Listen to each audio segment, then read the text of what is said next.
For today's episode, we have Dan Al-Kandiri, who is an art researcher in, get this, a period of history that I think a lot of people don't know about, which is called Hellenistic. I do hope and I do wish that I got that word correct because no matter how many times I memorized it, I have a lot of fears of it. So if you are curious, if you are a history buff, if you have any fondness for historical periods, do stay tuned. We'll come right after this break. And we're back with Danah Al-Kandiri, who's an art researcher and I believe this is the first time I'm going to say this word. It's Hellenistic? Hellenistic art history. Hellenistic art history. Yeah. Yeah. I want to say, because I'm sure all the viewers have the same question. What is Hellenistic art? So the Hellenistic mean is a mixed culture between the Greek and the East world.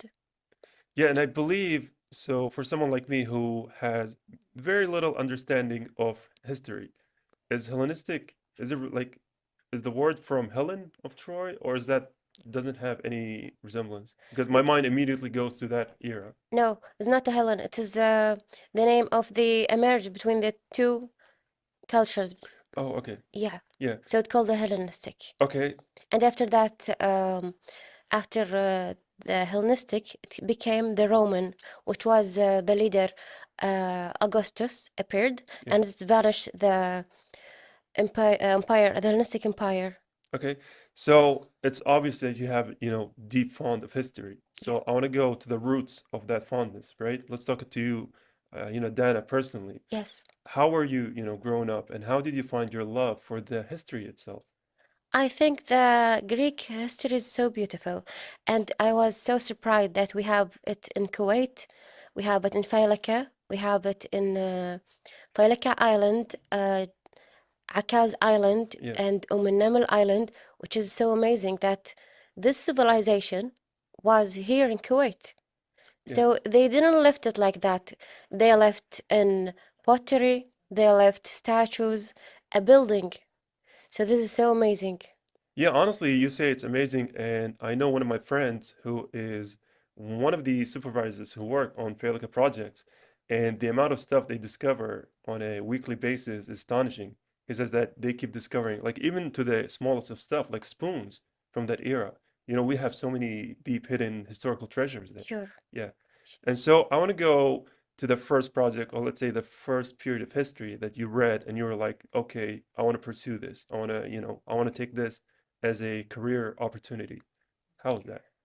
Um, I'm really in love with the art things that they make.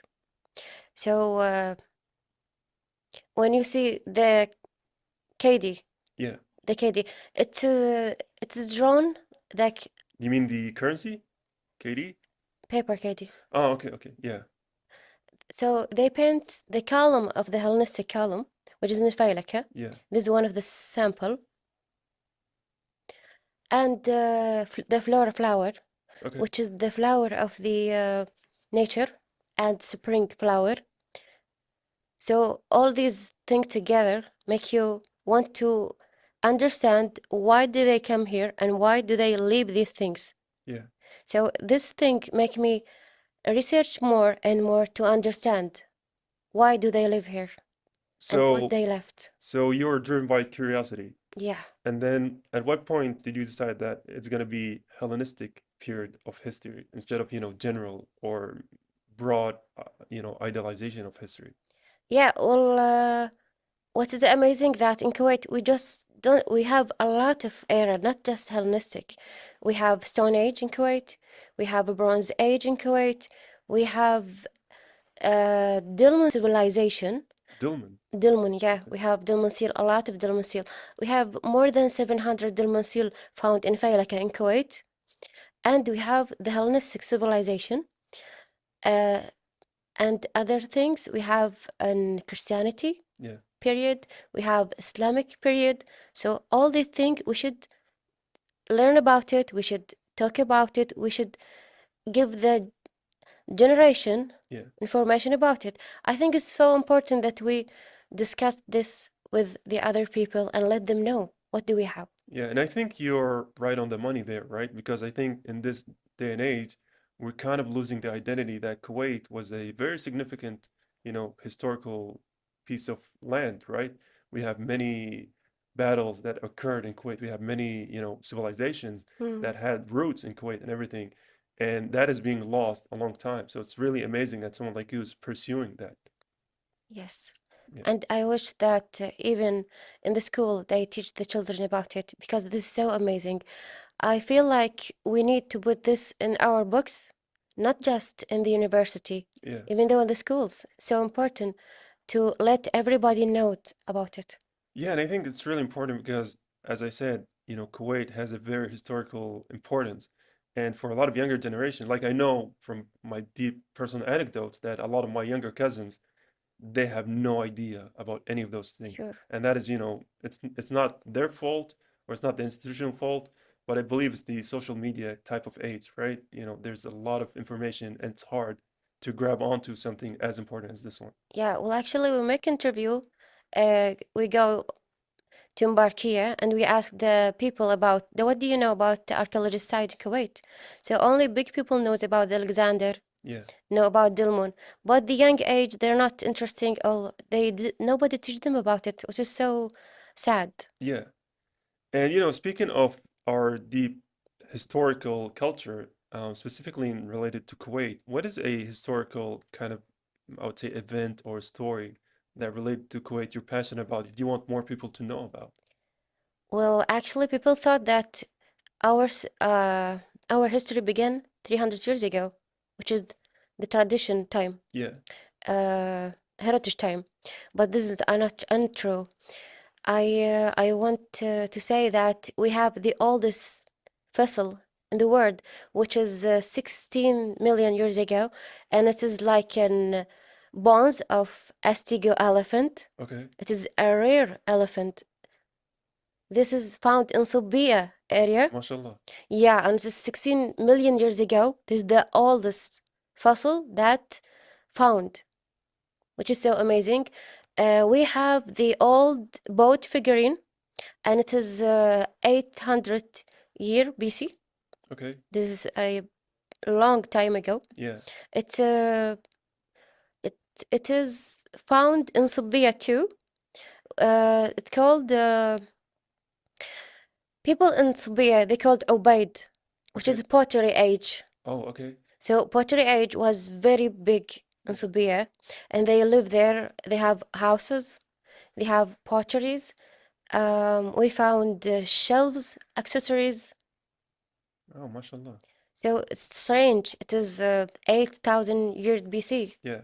And it's so ironic that I was just talking about my younger cousins and now me, I don't have, a lot of information about that. Because I do remember when I was studying, history of Kuwait back in my own time, this wasn't related to any, it was just personal curiosity. I did find letters during the Ottoman Empire that were from, the Sultanate or whatever the title for the whoever owned this land is. And that goes hundreds of years ago, but I didn't know it goes way beyond that one. Well, I tell you a secret. I was studying the Greek language. Okay, So I'm studying like how can I read the Greek font? So one of the amazing thing that in Failaka, in the Hellenistic castle, there is a stone, okay. and this stone was a message from an exarchos, and he talked to people of Icaros. Icaros is called Failaka in the Greek time. Oh, okay. Yeah, and he Yeah. which is the message from an exarchos. It's Oh, written, it's right by Greek font. and this is the one you mentioned earlier on, right? Yes, Yeah, it is. yeah. And did that, I want to go off topic for a little bit. I want to forget these questions for a while. You said you studied Greek, Yeah, and how is that? Because that is such very, a very hard, very hard. very hard. I'm Okay. still a beginner, but it is very hard actually. Yeah. But it's a beautiful language. But it is because, for me, I only know Greek as the actual country now. So is Greek their language now, or is it like ancient Greek? Still, it is. Oh, But mashallah. they write in the past in the ancient Greek. They write the word in the capital letters of the Yeah, Greek, yeah. and the font was nearby each other. So the line will be all Oh, so it's one line. oh, As studying this kind of method is so hard to have them. I take from outside the country. I buy them from Amazon. oh, okay. Some doctors they help me. Dr. Hassan Shkarani, he gave me some books. and it is rare actually. It's not available a lot. There's a few people write about Kuwait Hellenistic. Yeah, Yeah, so I have a problem about collecting this information. yeah, It is rare, and but although I feel that happy because I take this hard thing and I want to know about it, yeah, but is maybe not a lot of people think like I think. Like I wanted to think, how did they live here? Why did they live here? What did they do? yeah. And I read these books. I like it. And about Failaka the most, there is like three temples. We have Artemis temple too. We have Apollo temple. And what's the third? Apollo. Oh, okay. Two Artemis, one Apollo. Oh, two Artemis. Yeah, Yeah. okay. And we will dive more into that, but unfortunately, we do have to take a very quick break, but we'll come right back. There. Thank you. And that was all of the time we've had with Dana, but we'll take a quick break and we'll come right back.